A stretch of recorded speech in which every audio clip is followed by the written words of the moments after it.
দোষ ত্রুটি অনুসন্ধান না করা।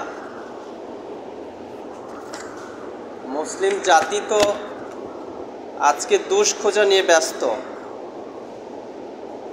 রাজনৈতিকভাবে এমন একটা রাজনৈতিক পদ্ধতি পেয়েছি যে শুধু দোষ খুঁজে খুঁজে বের করে বলতে পারলেই মনে হচ্ছে জয়ী হয়ে গেলাম। আর ব্যক্তি পর্যায়ে, সামাজিক পর্যায়ে তো আছেই। এই দোষ অনুসন্ধান না করা আর আরেকটা হচ্ছে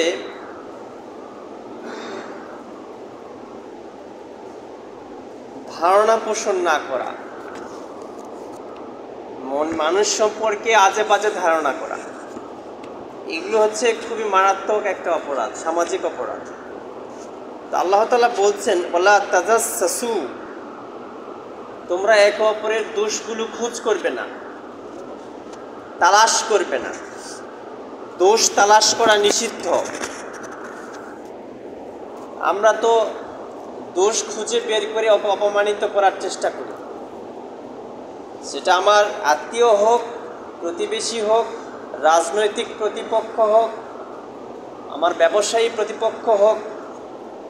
আমরা দোষ খোঁজার চেষ্টা করি। আল্লাহ তাআলা বলছেন যে তুমি দোষ খোঁজ করবে না।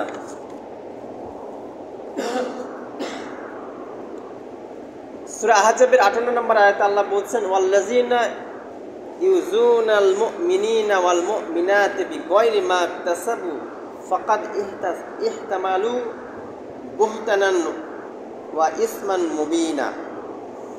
যারা মুমিন পুরুষ ও নারীর বিনা অপরাধে কষ্ট দেয়, যারা মুমিন পুরুষ এবং নারীকে বিনা অপরাধে কষ্ট দেয়, তারা একটা অতি বিরাট মিথ্যা দোষ ও সুস্পষ্ট অপরাধের বোঝা ঘাড়ে চাপিয়ে দেয়, নিজেদের ঘাড়ে চাপিয়ে দেয়।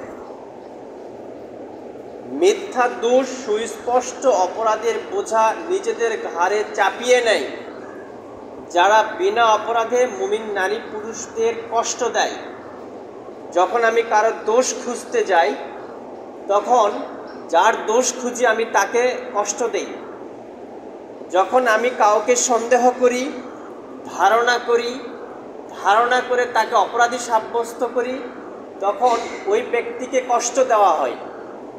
আর এই কথাই আল্লাহ বলছেন, মুমিন নারী পুরুষকে বিনা অপরাধে যারা কষ্ট দেয়, তারা নিজেদের ঘাড়ের উপর বিরাট আকারের একটা মিথ্যা দোষ এবং সুস্পষ্ট অপরাধের বোঝা চাপিয়ে নেয়।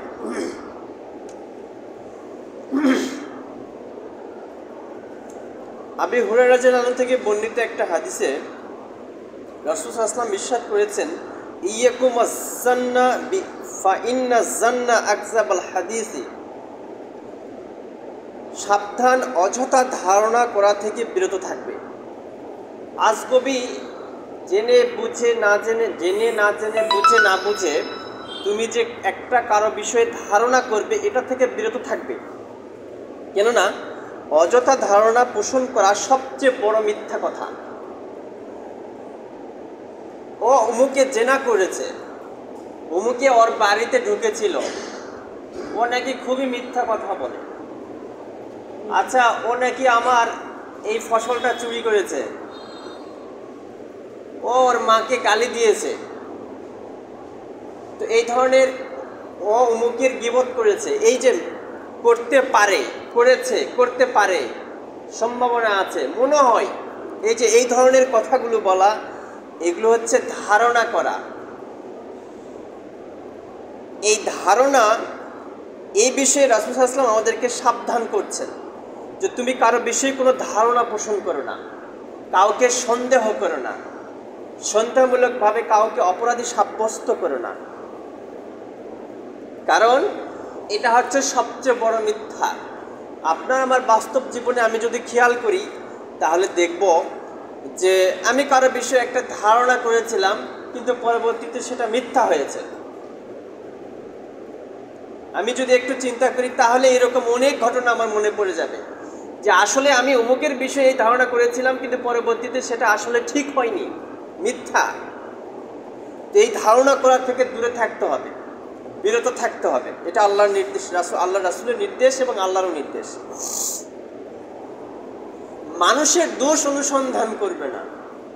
হ্যাঁ, মানুষ দোষ করতেই পারে, তুমি এটাকে খুঁটলিয়ে বের করার চেষ্টা করো না, এটা নিষিদ্ধ।